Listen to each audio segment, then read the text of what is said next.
Welcome back to my YouTube channel. Ngayong araw na to is pag-uusapan naman natin yung mga credit card terms na dapat maging familiar kayo kapag kayo ay credit card holder na. Okay? So without further ado, let's move forward. So unang-unang term guys na dapat yung tinatandaan kung ano ito is yung finance charge or charges na tinatawag. So, ang finance charge guys, ito yung interest na ipinapataw ng bangko sa iyo kapag ikaw ay hindi nakakabayad ng full amount ng inyong outstanding balance. Okay? So, kaya importante guys, palagi is kung magkano yung nagastos nyo sa inyong credit card, yun din dapat yung halaga na babayaran nyo pagdating ng inyong billing statement para hindi kayo magkaroon ng finance charge. Okay? So, tatandaan nyo, yan yung interest. So, ang interest rate ng mga bangko ngayon is 3%. Dati, nung nag-pandemic, binaba nila yan sa 2.5%. Pero ito, recently, binalik na nila yung 3%. Okay? So, next guys, is yung statement date. So, ito guys, statement date, usually nakalagay yan sa inyong statement of account. So, ang statement date is yung pinaka-cut-off date ng inyong credit card. Halimbawa, ang nakalagay sa ang inyong statement date is every 18th of each month. So, halimbawa ngayong buwan, today is June 17. So, kung ang statement date mo is every 18th of each month, bukas, yun na yung huling araw, kumbaga yun na yung cut-off date ng paparating mong billing statement. So, ang coverage or period nung billing statement mo na paparating ngayong June is from May 19 hanggang June 18. Okay? So, yun yung period na yun. Kung anuman yung mga nagastos mo or nagamit mo sa credit card from that period, yun yung magre-reflect sa paparating mong statement. Okay? So, mahalaga na dapat is natatandaan nyo yung inyong cut-off date or statement date para nakakalkula nyo kung eto bang araw na to na ginamit ko yung credit card is mapapasama pa sa paparating na billing statement or doon pa siya sa susunod na billing statement. Okay? So, next is yung SOA. Ang SOA means Statement of Account. So, ito yung statement. Dito nakalista lahat ng mga charges and transactions mo sa iyong credit card. So, lahat kung nag-grocery ka sa Pure Gold, lalabas yan dun sa statement at saka yung amount kung magkano yung binayaran mo nung ginamit mo yung credit card.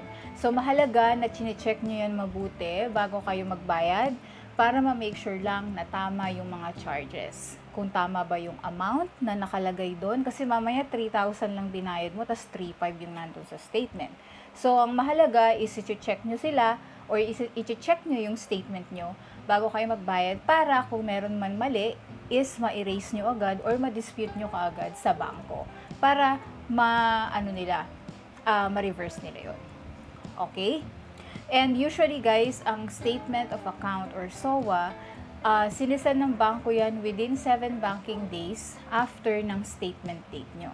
So kung ang statement date nyo every 18th of each month, so ngayon, bukas June 18, so cut off na muna bukas.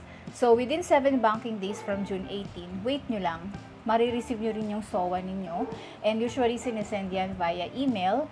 Hindi ko alam kung meron pa silang paper bill ngayon, pero alam ko lahat paperless na. Okay?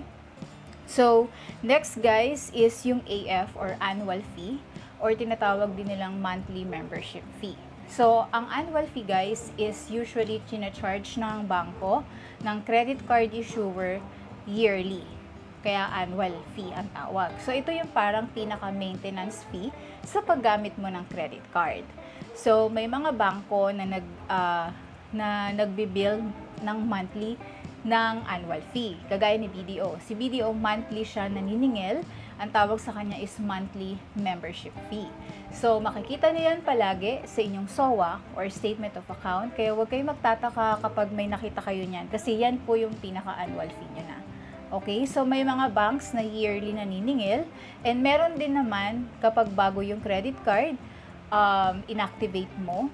So, yung first year na kaka-activate mo lang yung card, may mga bangko na wini-waive nila yan yung first year. So, on the second year, doon ka palang magsisimula magbayad ng annual fee. So, better kapag dumating ang bagong credit card nyo, i-check nyo muna kung yung first year ba ay waive na, or kung magkano yung annual fee nyo, kasi magdedepende yan sa issuing bank, at syempre kung anong type ng credit card meron ka. So, usually yung mga higher tier cards like mga platinum, gold, mga signature, ganyan, matataas ang annual fee niya. Nagre-range yan from 2,500 hanggang 5,000. Okay? So, meron pa ngang nagre-range ng 12,000 na credit card, pero sobrang ano na yun, pangyayamanin na talaga. Okay, so ang na-encounter ko na pinakamababa so far is 1,500 na annual fee. Okay? Yeah. So, next guys is yung credit limit. So, ang credit limit guys, ito yung amount or halaga na in-issue or in-allot ng bangko doon sa credit card na binigay sa'yo. So, usually, di ba, pag dumadating yung credit card, nakadikit yan sa isang papel. So, nando doon nakalagay yung inyong credit limit. So, kung magkano yung halaga na nandoon sa nabinigay sa inyo, yun yung maximum amount na pwede nyong utangin or i-borrow from bank through the credit card. Next, cash advance limit. So, usually nakikita din to sa inyong SOA or statement of account. So, ang cash advance limit guys, ito yung maximum amount na pwede nyong i-cash advance through ATM withdrawal gamit yung credit card. Yes, pwede kang mag-withdraw sa ATM machine gamit yung credit card. Pero make sure mo lang na meron ka ng cash advance PIN. Kasi guys, iba yung PIN ng credit card sa debit card. Okay? And usually, ang PIN ng credit card ay 4 digits lang. Okay? So, kung magkano yung nakalagay sa cash advance limit, yun lang yung pwede mong ma-withdraw. And yung cash advance limit guys, parte pa rin yan ng credit limit mo. So, halimbawa, ang cash advance limit mo is 50,000, tapos yung credit limit mo ay 100,000. So, kung nag-cash advance ka ng 50,000, syempre mababawas din yun sa credit limit mo. So, ang magiging matitira na lang sa credit limit mo ay 50,000. Okay? So, ganun siya. Part pa rin siya. Hindi siya separate. Part pa rin siya ng credit limit. Okay? So, next is cash advance fee. So, kagaya nga ng sabi ko, kapag kayo ay nag-withdraw using your credit card sa ATM machines, kada transaction or kada withdrawal, may cash advance fee yan na 200 pesos. Usually, 200 pesos. Depende sa bank. Pero yung mga nasubukan ko na, 200 pesos siya. So, kada transaction, 200. So, kung nakadalawang withdraw ka, edi total of 400 yung ma-charge sa'yo na cash advance fee na magre-reflect din naman sa iyong statement of account. Okay? So, next is yung minimum amount due. Ito. So, ang minimum amount due, nasa statement of account mo rin yan makikita, syempre. So, yan yung tukso na yun lang yung bayaran mo. Kasi, kung alimbawa, ang total outstanding balance mo ay 20K, tapos makikita mo doon yung minimum amount due, nasa 1,200 lang, ganun. Example lang mas mababa. So, syempre, iisipin mo, ay, kayang-kaya, 1,2 lang pala eh. Yun yung minimum amount due guys, na pag yun lang yung binayaran mo, parang siya lang yung nagme-maintain ng account mo to keep you out from delinquency and para to keep it active. Pero guys, kapag minimum amount due lang yung binayaran nyo, hindi yan nababawas sa outstanding balance nyo. Ang nangyayari pa is, mas lalo pang tataas ng tataas yung magiging outstanding balance nyo by paying only the minimum amount due. Okay? Ang advisable talaga is pay in full yung outstanding balance or pay more than the minimum amount due. Okay? So, next guys is over limit. So, ang over limit, nangyayari to kapag ginamit mo yung iyong credit card at lumagpas ka na doon sa credit limit na binigay sa'yo. So, merong mga bangko, kasi depende to sa bangko, discretion ng bank yan kung i-allow nila. So, halimbawa, ginamit mo, 20K lang credit limit mo, yung purchase mo 25K.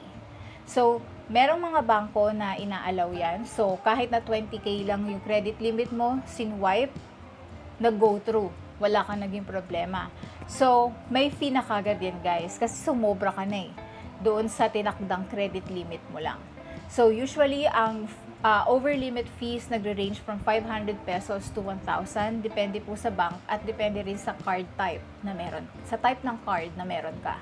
Yun lang guys, yung gusto kong i-share sa inyo. I think na-cover ko naman yung mga basic na mga terms na kailangan familiar kayo kapag kayo ay naging credit card holder na. Kasi usually nakikita nyo yan sa statement of account.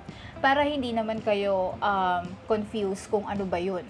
No? So, at least meron kayong reference. So, kung may additional question kayo, please leave your comment below. Marami pong salamat sa panonood ng video and see you again on my next. Bye!